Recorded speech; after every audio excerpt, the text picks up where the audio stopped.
மற்றும் பால் பொருட்கள் கெடாமல் இருக்க பால் பண்ணை உரிமையாளர்கள் விஷத்தன்மை வாய்ந்த வேதிப்பொருட்களை பயன்படுத்துவதாக மத்திய அரசின் உணவு பாதுகாப்பு அதிகாரிகள் குற்றம் சாட்டியுள்ளனர்.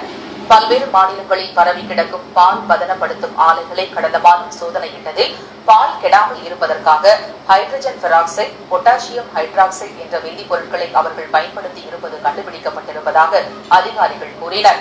இதில் ஹைட்ரஜன் பெராக்சைடு என்பது தலைமுடியை பளபளப்பாக்கும் பிளீச்சிங் பொருள் என்று தெரிவித்த அவர்கள், சோப்பு தயாரிக்க பயன்படுத்தப்படும் பொட்டாசியம் ஹைட்ரேட்டும் பாலில் கலக்கப்பட்டிருப்பது கண்டறியப்பட்டதாக அதிர்ச்சி ஊட்டினர். பாலில் ஹைட்ரஜன் பெராக்சைடு கலக்கப்பட்டிருப்பது இப்போதுதான் முதலாக கண்டுபிடிக்கப்பட்டிருப்பதாக கூறிய அதிகாரிகள், இவற்றை உட்கொண்டால் வயிறு கெடுவதோடு சிறுநீரகமும் பழுதாகும் என்று எச்சரித்தனர்.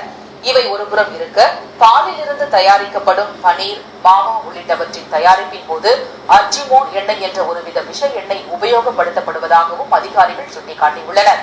மோரியானா என்ற இடத்தில் உள்ள பால் பதனப்படுத்தும் ஆலையில் அதிக அளவு ஹைட்ரஜன் பெராக்சைடு வேதிப்பொருள் பதுக்கப்பட்டிருப்பது தெரியவந்ததை அடுத்து நடத்தப்பட்ட சோதனைகளில் இந்த உண்மைகள் கண்டறியப்பட்டதாக அவர்கள் கூறினர்.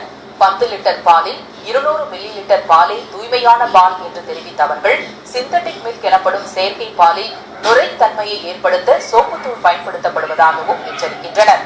சட்டவிரோத சுரங்க தொழில் போல கலப்பட பால் விற்பனை நாளுக்கு நாள் அதிகரித்து வருவதாக கூறிய அதிகாரிகள், இந்த விஷயத்தில் நடவடிக்கை எடுக்க முடியாமல் தங்கள் கைகள் கட்டப்பட்டிருப்பதாகவும் தெரிவித்தனர்.